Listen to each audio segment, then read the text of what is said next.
Ngokufika nje isikhathi ngike ngasho ngathi usiphiwe Makhanya igama lami. Ukufika isikhathi sizocela ngokukhulu ukuthobeka ukuthi mina njengomphathi wohlelo ngiqale ngokubingelela amabutho wonke akhona isizwe sakaMakhanya. Nasivakashele ngibingelele izintombi, ngibingelele omama, ngibingelele abantu bonke bakaMakhanya bokuzalwa ebukhosini. Ngibingelele umphakathi wonke waseMbumbulu namaphethelo kanjalo nophezulu kaMntantengayo. Ngiphinde futhi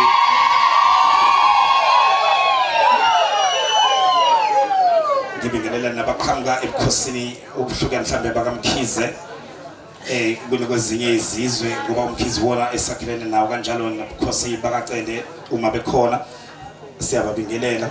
Ngibingelela ngokuthobeka izinduna zesizwe ezilishumi. Ngibingelela konke ngokuhluka ngokwesigodi noma ngokuphatha kwazo. Ngibingelele abagcotshwa bakaNkulunkulu ngokuhluka kwabo nangokuhluka kwezigaba zabo abakhona phakathi kwethu. Ngibingelele o-DJ abakhona bazosenzela lo mcimbi ukuthi uzwakale. Ngibingelele nezikhulu zikahulumeni ngokuhluka ngokwezigaba zazo. Bese ngokuthobeka okukhulu ngibingelele umama uNdlunkulu ukaHlomuka okhona phakathi kwethu. Bese ngibingelele inkosi yesizwe uKS Makhanya okuyena osihlanganisile ukuzobonga uNkulunkulu imisipho sempilo kanjalo nesipho sesizwe sokuthi akwazi ukuthi abuse isizwe sakaMakhanya iminyaka engaka isazoqhubeka. Ngokukhulu ukuthobeka ngicela ukuthi ngithathe leli thuba nginikeze ubaba uGumede ongumoderator ngokubizwa ngokwebandla kodwa umfundisi ogcotshiweyo ebandleni lama-United ozalwa endaweni. Siyabonga kakhulu ngaso sonke isikhathi uma kusinezinto ezinhle la ekhaya nezimbi akakazi asilahlana nini. Siyabonga Mnguni, ngicela ukunikeza ithuba usicelele usincusele kuNkulunkulu. Uqalile umsebenzi uza kufesa empilweni ya noma nomusa ehlasela kodwa mina ngiyamethe owaseka. Uqalile umsebenzi uza kufesa empilweni yami noma nomusa ehlasela kodwa mina ngiyamethe owaseka. Ngicela ukufunda ivesi beyodwa nje yokuqala nomcimbi kwabase-Philip chapter 1 uverse 6 kuphela ofundeka kanje. Philippians chapter 1 verse 6 ofundeka kanje.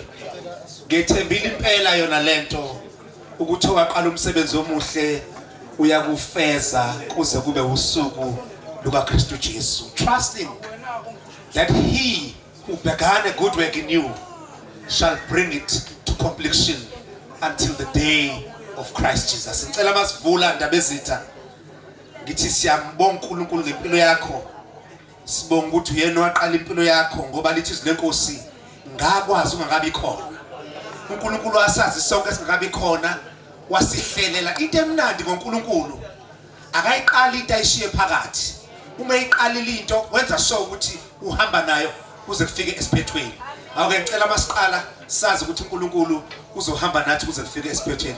Ake ngicela siphakameni ke sikhuleke egameni leNkosi. Sicela siphakame nje bese ngenza umthandazo. Masimbonge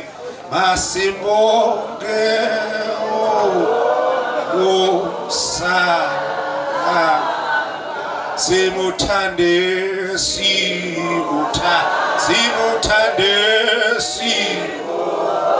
imihla.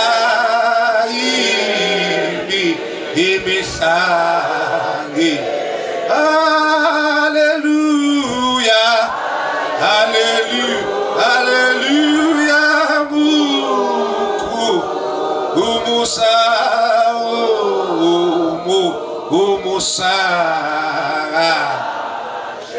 simenyiwe, namhlanje, uguya, uguya, tina simenyiwe, simenyiwe, namhlanje, uguya,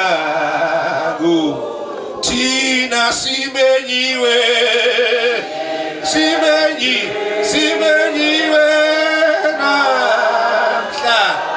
namhlanje, uguya. Baba wethu oyingcwele nongise wenkosi yethu Jesu, emini nje sondela kuwe sikubonga, sikubabaza, sikunikeza udumo. Sikubonga uNkulunkulu wethu oyingcwele ngesipho sempilo. We thank you for the gift of life. Asiphila Nkosi ngoba singcono, kodwa siphila ngenxa yomusa wakho nangenxa yothando lakho. Sibonga ukusiqoqa uNkulunkulu wethu oyingcwele nasisizwe sakwaMakhanya esibuthene la uNkulunkulu wethu oyingcwele ukuba sizobungaza. Sibonge uNkulunkulu wethu oyingcwele ukusipha inkosi. Sibonga ukuthi uNkulunkulu wethu oyingcwele uyigcinile futhi usazoyigcina. Sethembe wena baba ukuthi uzohamba nayo uyizungeze imihla yonke yokuphila kwayo, wena ozoba uNkulunkulu kuyo.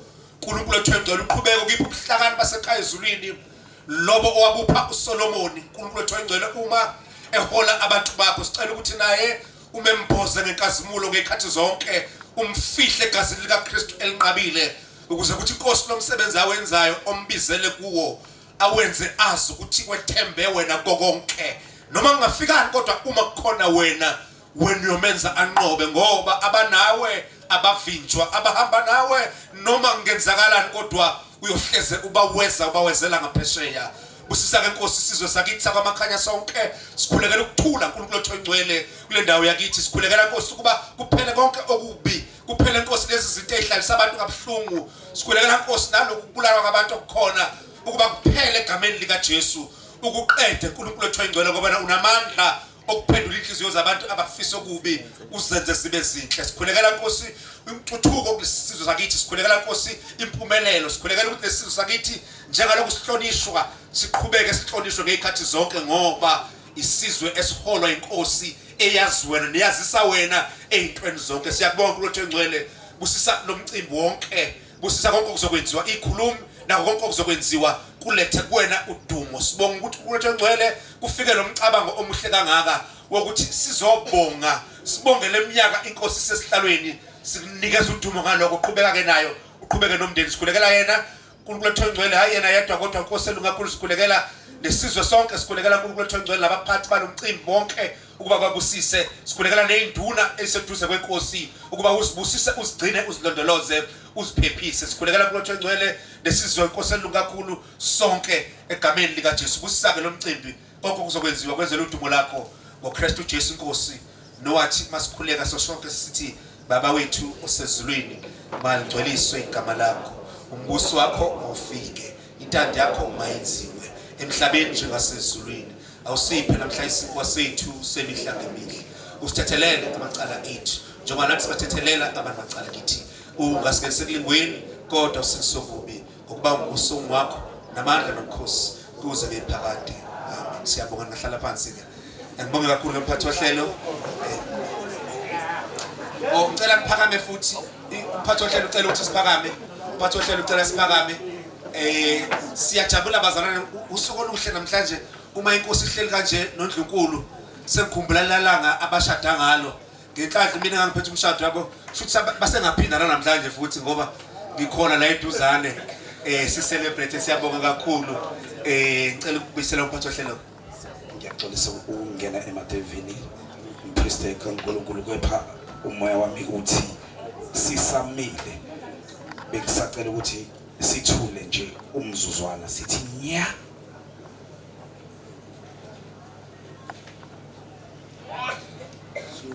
Sicelela ubaba Inkosi yesizwe engasekho ubaba uBhekzitha Makhanya, siphinde sicelele uNdlunkulu wakhe umama uMazimu noNdlunkulu umama uMangcobo, Nkosi baphe uphumula umphumelo wafuthi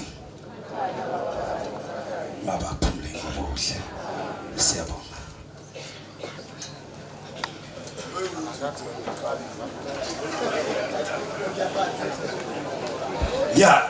Ya siyabonga kakhulu umgcotshwa kaNkulunkulu ngokusinxusela kuNkulunkulu nokuthula umnjalo bethu kuye, futhi sizobekezelelana nje ngaphambi kokuba siqaleke umcimbi wethu. Ngicela ngokusheshsha ubaba uMzama asondele ngaphambili ukuze asamukele, asitshele nenhloso yosuku. Siyabonga osiyana.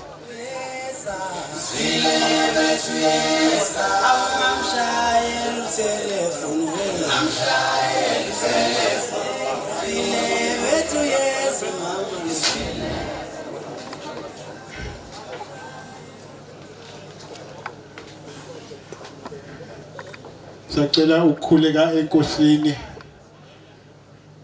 ngithi Mnguni yeyeye bangazitha inkosi yakithi abayibeke abanye bencimfa bethi ayisayokubusa kulesizwe. Indaba yenziwe uPipi ezalwa ngumsulelwa, wathi teta umntwana sekhulile.